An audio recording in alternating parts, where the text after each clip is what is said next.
A couple of years ago, I went around talking to 40 different sales directors from pan-European organizations and compared my findings with one of the fathers of modern professional selling, Neil Rackham.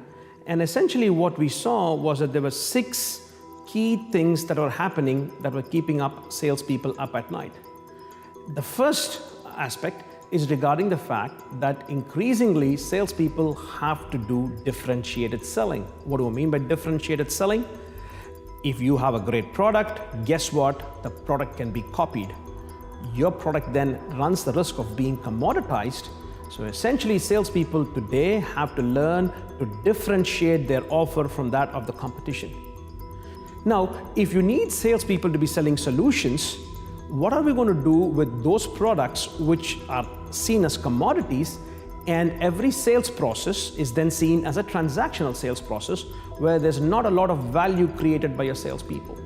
This is the next thing keeping up a lot of sales managers up at night regarding the fact that transactional selling is dead. So which means that we need to be looking at alternate ways by which we can reach out to our customers, reducing our cost of sale, making sure that we free up the time of our best salespeople to focus on the right kind of customers.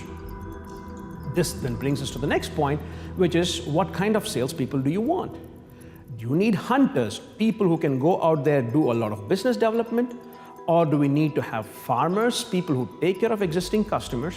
But what we find increasingly is when the whole business model is changing, the role of the hunter and farmer is no longer straightforward in most organizations.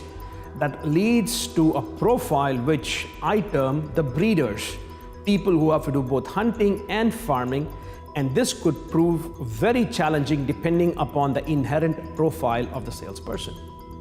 Now, if this is happening within your organization, there is something happening with the buyer's organization where procurement increasingly, because it's becoming more important in the customer's organization, they have much more authority.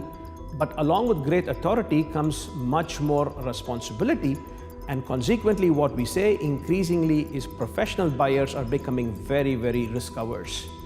This has meant that the sales cycle times have become longer and longer, and this places a lot of stress on the salespeople as well as the sales managers to be able to accurately forecast possible demand, and not to mention make sure that revenue generation is constantly taking place.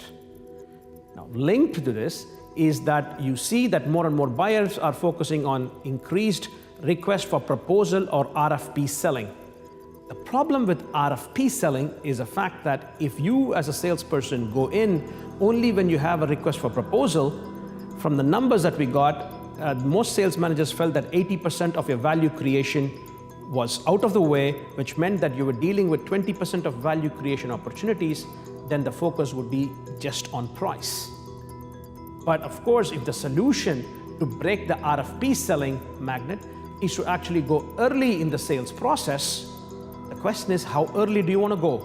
And do you know how much it costs you to chase an opportunity, and how much are you willing to chase an opportunity without a guarantee of return?